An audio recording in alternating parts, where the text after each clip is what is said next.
నమస్తే సార్. నమస్తే sir. Sir చాలా మందిలో అంటే చిన్న పిల్లల్లో గూడా ఇప్పుడు డాక్టర్ దగ్గరికెళ్తే అంటే వాళ్ళకి ఏజ్‌కి తగినట్టు వాళ్ళ బ్లడ్ తక్కువగా ఉంది, రక్తహీనత ఉంది వీళ్ళకి అని జెప్పేసి అంటా ఉంటారు.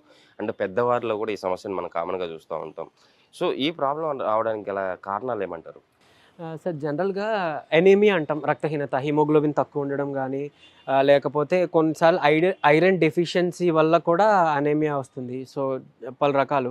సో, రీజన్ ఏదైనా గానీ రక్తహీనత కొంతమందిలో ఓవర్ బ్లీడ్ గూడా అయిపోతుంటుంది యాక్చువల్లీ ఐరన్ డెఫిషియన్సీ ఉన్న వల్ల. సో, ఏంటి అనంటే ఫెరిటిన్ అనేది ఐరన్ స్టోరేజ్ లెక్క సార్. ఆ ఫెరిటిన్ మనకి ఫుడ్ నుంచే మనం తీసుకున్న ఫుడ్ నుంచే వస్తుంది. అయితే ఆ ఫుడ్‌లోంచి ఆ ఫెరిటిన్ ఏదైతే ఉందో ఆ కాంపోనెంట్ నుంచి ఐరన్‌ని మన బాడీ అబ్జార్బ్ చేసుకోవడానికి లేదంటే దాని నుంచి ఐరన్‌ని లిబరేట్ చేయడానికి తీయడానికి మన డైజెస్టివ్ యాసిడ్, హైడ్రోక్లోరిక్ యాసిడ్ మన పొట్టలో ఉండే యాసిడ్ చాలా ఇంపార్టెంట్. సో, అదుంటే డైజెషన్ అదుంటేనే కదా జరుగుతుంది. Yes sir. సో, డైజెషన్ జరగాలి. ఆ డైజెషన్ ప్రాసెస్‌లో ఫెరిటిన్ నుంచి ఐరన్ తీయాలి. మన బాడీకి అబ్జార్బ్ అవ్వాలి. సో, తర్వాత హిమోగ్లోబిన్ పెరగడము, హిమోగ్లోబిన్‌కి అటాచ్ అవ్వడం ఇదంతా జరుగుతుంది. అయితే లో అంటే లెస్ లెవెల్ ఈ డైజెస్టివ్ ఎంజైమ్ గానీ, డైజెస్టివ్ యాసిడ్ ఉంటే సో, అప్పుడు ఫుడ్ డైజెషన్ సరిగ్గా కాదు. ఫెరిటిన్ నుంచి ఐరన్ రాదు. సో, ఇదొకటి. తర్వాత కొన్ని ఇన్ఫెక్షన్స్ టైంలో అలాంటప్పుడు సిక్ అయినప్పుడు కూడా మనకి red blood cells count, white blood cells count, haemoglobin కూడా చాలా ఎఫెక్ట్ అవుతుంది. అలాంటప్పుడు కూడా మనకి ఈ రక్తహీనత చూస్తుంటామన్నమాట. సో, అయితే ఇప్పుడు లో డైజెస్టివ్ యాసిడ్ అని మాట్లాడుకున్నాం కదా. అసలు ఏంటి కారణాలు అని తెలుసుకుంటే దాని నుంచి మనం బయటపడొచ్చు. కాబట్టి ఏంటి? ఒకటి ఎక్కువ తినేయడం వల్ల. మనకంటే మనం లిమిట్ దాటి ఎక్కువ తినేస్తే మన బాడీలో ప్రొడ్యూస్ అయిన యాసిడ్ డైజెషన్ కాగా మిగిలిన దానికి డైజెషన్ చేయలేక, ప్రొడక్షన్ జరగక ఇండైజెషను, తర్వాత ఐరన్ డెఫిషియన్సీలు ఇవన్నీ వస్తుంటాయి. ఇంకొకటి మీల్‌తో పాటు ఎక్కువ వాటర్ తాగేస్తే అంటే గొంతు దిగడానికి ఒక గుప్పెడు తాగొచ్చు, బుక్కెడు తాగొచ్చు. బట్ ఎక్కువ తాగకూడదనమాట. అట్‌లీస్ట్ అంటే మనం మీల్ ఏదైనా తీసుకున్న తర్వాత post meal 1 hour or 2 hours తర్వాత వాటర్ తాగడం అలవాటు చేసుకుంటే చాలా ఉత్తమం. చాలామందికి అలవాటు లేదు, నాకు అలవాటు లేదు. నేను అలవాటు చేసుకున్నాను. మీరు నాతో పాటు అలవాటు చేసుకోండి, మంచిది. ఇంకొకటి స్ట్రెస్ అంటే తింటున్న టైంలో ఏదో బయట జరుగుతున్న దానికి ఏదో స్ట్రెస్ ఫీల్ అవుతూ ఏదో ఆలోచిస్తూ సబ్కాన్షియస్ మైండ్లో ఏదైనా స్ట్రెస్ ఉంటే కనుక మనకి అప్పుడు కూడా ఈ యాసిడ్ ప్రొడక్షన్ సరిగ్గా జరగదు, డైజెషన్ సరిగ్గా కాదు. ఇదొక రీజన్ సార్. అండ్ అంటే ఎవ్రీ 2 అవర్స్ గ్యాప్లో ఏదైనా తినేస్తే అంటే స్నాక్ అనో, మళ్ళీ ఇప్పుడు మీల్ తీసుకున్న తర్వాత ఒక టీ అనో ఇంకేదో అలా గ్యాప్స్లో ఏదైనా తీసుకున్నా కూడా ఫుడ్ ఐటమ్ ఆర్ లైక్ ఏదైనా జ్యూస్ ఆర్ టీ ఏదైనా కన్జంప్షన్ చేసినా కూడా ఈ యాసిడ్ అనేది ఎగ్జాస్ట్ అయిపోతుంది. సో, ఇవన్నీ రీజన్స్ సార్. సో, వీటిని మనం రెక్టిఫై చేసుకుంటే చక్కగా ఐరన్ డెఫిషియన్సీ అనేది మనం దాని నుంచి బయటపడొచ్చు. ఇంకొకటి ఈ డైజెస్టివ్ ఎంజైమ్ తక్కువ ఉంది అని అన్నాం కదా. సో, దాన్ని అంటే ఎన్హాన్స్ చేసుకోవడానికి, దాన్ని పెంచుకోవడానికి లెమన్ టీ తాగొచ్చు సార్.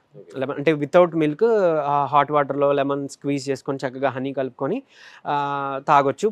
పోస్ట్ మీల్ అనమాట. తినేసిన తర్వాత బాగా డైజెషన్ కావడానికి. తినక ముందు ఏం చేయొచ్చనంటే కేయిని పెప్పర్ అని దొరుకుతుంది మనకి సూపర్ మార్కెట్‌లో, ఆన్‌లైన్‌లో దొరుకుతుంది. Okay sir. CAYEN అని కేయిని పెప్పర్ స్పెల్ చేస్తాం. సో, ఆ కేయిని పెప్పర్ అనేది మీల్స్‌తో కలిపి గానీ లేదా మనం తినే సలాడ్స్‌లో కలుపుకొని గానీ తీసుకుంటే మన డైజెస్టివ్ యాసిడ్ అనేది పెరగడం మనం గమనించొచ్చు. తద్వారా మనకి డైజెషన్ చాలా బాగా హెల్ప్ అవుతుంది. అండ్ ఇవి కాకుండా ఇప్పుడు డెంగ్యూ అలాంటివి వచ్చినప్పుడు మన ప్లేట్లెట్స్ అవి డౌన్ అవ్వడం చూస్తాం. సో, ఇలాంటి వాటికి డ్రాగన్ ఫ్రూటు, కివీ ఫ్రూటు, తర్వాత పోమోగ్రనేట్, దాలిమ్మ ఇలాంటివి చాలా హెల్ప్ అవుతాయి. బెల్లం చిన్న ముక్క రోజు తీసుకోవచ్చు. అండ్ పల్లీలు, గ్రౌండ్‌నట్స్ తీసుకోవచ్చు. పాలకూర తీసుకోవచ్చు. అండ్ ఇంకా బెస్ట్ ఏంటంటే వీటిలో ఉన్న కన్నా ఎక్కువ ఐరన్ కంటెంట్ 20 టైమ్స్ ఎక్కువ ఐరన్ కంటెంట్ ఉన్నది మునగాకు సార్. సో, మునగ చెట్లు మనకి ఉంటే కనుక ఆకుని తెచ్చుకొని పౌడర్ చేసుకొని లేదా ఆకు కషాయమే తాగొచ్చు. లేదా పౌడర్ ఫామ్ చేసుకొని మిల్క్‌లో కానీ హాట్ వాటర్‌లో కానీ మిక్స్ చేసుకొని తాగొచ్చు. లేదు అనంటే రెడీమేడ్‌గా కూడా దొరుకుతుంటాయి కదా. సో, అలా ఇన్స్టెంట్‌గా తెచ్చుకొని కలుపుకొని తాగితే కాల్షియం వస్తుంది, ఐరన్ వస్తుంది. బోన్స్‌కి, హెల్త్‌కి ఇంపార్టెంట్. అండ్ ఈవెన్ హార్ట్ హెల్త్‌కి చాలా ఇంపార్టెంట్. ఇందాక మాట్లాడుకున్న కేయిని పెప్పర్ కూడా సార్, అది మన హార్ట్ అటాక్స్ నుంచి కూడా కాపాడడానికి హెల్ప్ఫుల్ అనమాట. Blood సర్క్యులేషన్‌కి helpful. సో, ఇలాంటివి తీసుకోవడం ద్వారా మనం బ్లడ్ని పెంచుకోవచ్చు. ఈవెన్ చిన్నపిల్లల్లో కూడా చాలా రక్తహీనత ఉండి మాల్ న్యూట్రిషన్ ఉండి జరుగుతుంది కదా. సో ఐరన్ రిచ్ ఫుడ్ పెట్టాలి. ఏదైతే ఇప్పుడు మనం మాట్లాడుకున్నాం ఎగ్స్, లేదంటే పాలకూర, వేరుశనగ పల్లీలు, సో ఇలాంటివి పెట్టడం ఇంపార్టెంట్. తోటకూర, క్యాబేజీ, కాలీఫ్లవర్ వీటితో చాలా బాగా పెరుగుతుంది sir. And even omega 3 fatty acids ఉన్న మన ఫ్లాక్ సీడ్స్లో కూడా చాలా బాగా పెరుగుతుంది. డైలీ ఒక 2 స్పూన్స్ తీసుకోవచ్చు. పౌడర్ చేసి ఫ్రై చేసి తీసుకోవచ్చు, లేదా పేస్ట్లా చేసుకొని మీరు మిల్క్లో కలుపుకొని లేదా జ్యూసెస్లో కలుపుకొని తాగినా కూడా చాలా బాగా మనకి ప్లేట్లెట్స్, బ్లడ్ ఇంప్రూవ్ అవుతుంది, హార్మోన్ బ్యాలెన్స్ అవుతుంది. సో మనకంటే దేవుడిచ్చిన ఇంత బెస్ట్ ఫుడ్, మెడిసిన్ ఉంది.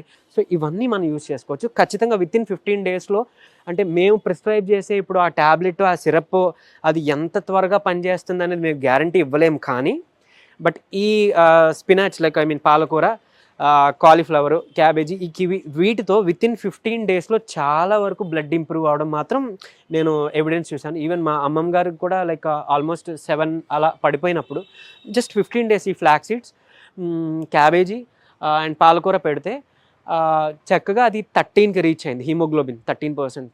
సో అంత బాగా హెల్ప్ఫుల్ అవుతుంది సార్ అది. సార్ మన మన రక్తహీనత రావడం వల్ల నెక్స్ట్ అంటే మన బాడీలోని ఏ ఆర్గన్ పైన ఫస్ట్ ఎఫెక్ట్ పడే అవకాశం ఉంది? సో మెయిన్గా హార్ట్, ఎందుకంటే హార్ట్ బ్లడ్ పంప్ చేయాలి. తర్వాత లంగ్స్ అనేది ఇప్పుడు మన ఆక్సిజన్, ఇప్పుడు మన బ్రీతింగ్కి అది కావాల్సిందే. మనకి ఆక్సిజన్ అటాచ్ అవ్వాలంటేనే మనకి బ్లడ్ కావాలి. సో ఆయాసం వచ్చేస్తుంది, హార్ట్ పాల్పిటేషన్స్ అంటాం, గుండె దడదడగా కొట్టుకోవడం, చేతులు కాళ్ళు పీకేసినట్టు, ఫెటిగ్ అంటాం, నీరసం. సో ఇవన్నీ ఆర్గన్స్ దాని మీద ఎఫెక్ట్ పడుతుంది సార్. అందుకే హిమోగ్లోబిన్ ఎనేమియా వచ్చినప్పుడు, హిమోగ్లోబిన్ తక్కువైనప్పుడు, ఎనేమియా ఉన్నప్పుడు చాలామంది, అంటే ఈవెన్ మనం గమనించుకోవచ్చు, నాలుక పాలిపోతుంది, లేదంటే నెయిల్స్ అవి కూడా చాలా వైటిష్గా వచ్చేస్తుంటాయి. ఈవెన్ మన కళ్ళు ఐలిడ్ ఇది చెక్ చేసుకుంటే కూడా మనకి బ్లడ్ అంత సర్క్యులేషన్ లేనట్టుగా మనం గమనించవచ్చు. కొంతమందికి ఏంటంటే టంగ్ మీద, నాలుక మీద బ్లూయిష్ ప్యాచెస్ చూస్తాం. వాళ్ళకి ఏంటంటే బ్లడ్ సర్క్యులేషన్ బాగా ఉండట్లేదని. అంటే అది వేరే reason, of course cholesterol levels ఉండో, లేదంటే బ్లడ్ వెజల్స్ కన్స్ట్రిక్ట్ అయిపోయో. బట్ ఆక్సిజన్ మెయిన్ కదా, మనకు ఆక్సిజన్ సప్లై ఉండాలంటే బ్లడ్ బాగుండాలి. సో బ్లడ్ తక్కువ ఉన్నప్పుడు ఇన్ని ఎఫెక్ట్స్ పడుతుంటాయి sir. Heart, lungs and overall body మీద ఖచ్చితంగా పడుతుంది సార్. Sir blood actually